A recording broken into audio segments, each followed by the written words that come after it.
Hey everyone, this is Miss Kelly. I am going to hopefully make this a pretty brief tutorial. I don't want it to be over 5 minutes. I just want to show you how to open an image in Photoshop, how to crop, and how to add text. That's it.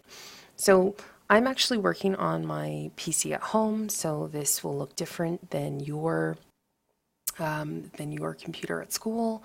But to open up Photoshop at school, the bottom left there will be on your dock with all the different icons. There is one that's a silver, looks like a rocket ship. Click on that. That's Launchpad. That'll open up all the different applications that are on the computer. And in the top, if you don't see Photoshop, the top has a search bar. You can type in Photoshop there and it'll pop up. My Photoshop also looks different at home because I'm working on a different version.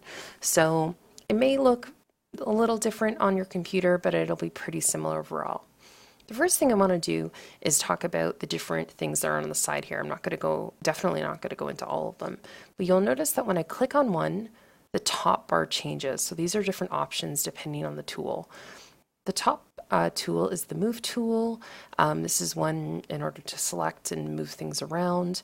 The other one we're going to use is the fifth one down, which is the crop tool. And then we're going to use the one with the T down here, and that's to add text. So I'm going to first open up my file. I'm going to go to File on the top, Open, and I'm going to find my image and open it up. You'll notice that the image came up here. Photoshop works in layers, kind of like it's a stack of different elements that are on top of each other. So this is like the base one that I've opened, so that's the background. So this is my image that I'm going to use. My husband took this photo, so I don't have to source it, and it's of one of our cats. So my quote is going to be about cats, just for this demo. The next thing I'm going to do is I want to crop my photo a little bit, so I'm going to go to the fifth tool down, the crop tool. I'm going to click on that. It might look a little bit different on your computer or on your version, but I'm going to drag mine. And you'll notice that it shows a grid. And we're going to talk about rule of thirds as we get a little bit deeper into photography. Basically, you want one of the thirds, one of the grid lines to be on where you want to look in the photo. So I want her face to kind of be that focal point, as particularly her eye. So I'm going to crop it there. I'm going to hit enter, or I can click on the checkmark sign. The next thing I'm going to do is I'm going to add text. So I'm going to click on my T down here. I'm going to position where I want the text to be. And I'm just going to start typing my quote. So time spent with cats is never wasted. And you'll see that it's gone off and there's a big line underneath. The line doesn't stay there. It just shows you where the where your typing will be. So you can figure out how you want to break up the text. I'm just hitting enter or backspace to bring my lines back together. So that kind of looks a little bit better. I also want to put the person's name in the quote. I'm positioning my quote over here because it will not be as distracting because I want her face to be visible. And what I can do also, sorry, I kind of skipped a little bit there. I lost my connection. You can actually change the size as well. So you can decide what size looks best with your font and your image and your quote. Notice how this only goes up to 72. I can actually type in what I want, though even it only doesn't show it goes that high.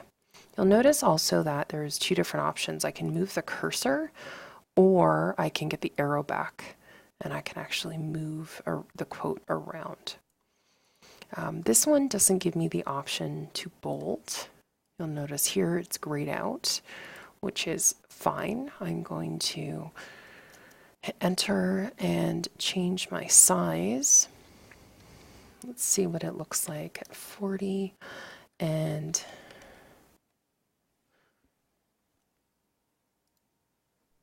make sure I'm spelling it correctly.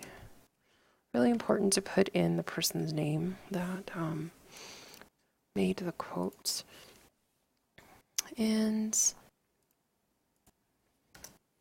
I want it to go lower, I can do that. That looks a little bit better. I can click on OK up here, or the check mark, to show that I'm happy with the results. I don't like how close this is to the side, so I might actually move this image around a little bit. You can even decide, I went to the move tool, and you can decide where it will look best. I kind of like it higher to the middle. I don't like it lower.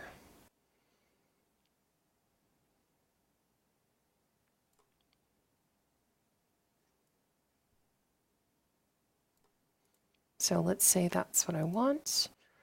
The last thing you can do is you can go to File, Save. I'm going to save this first as a Photoshop image so I preserve all the work that I've done. I'm going to call it quote portrait demo, which I already called something else that, so I'm going to override it. That's fine.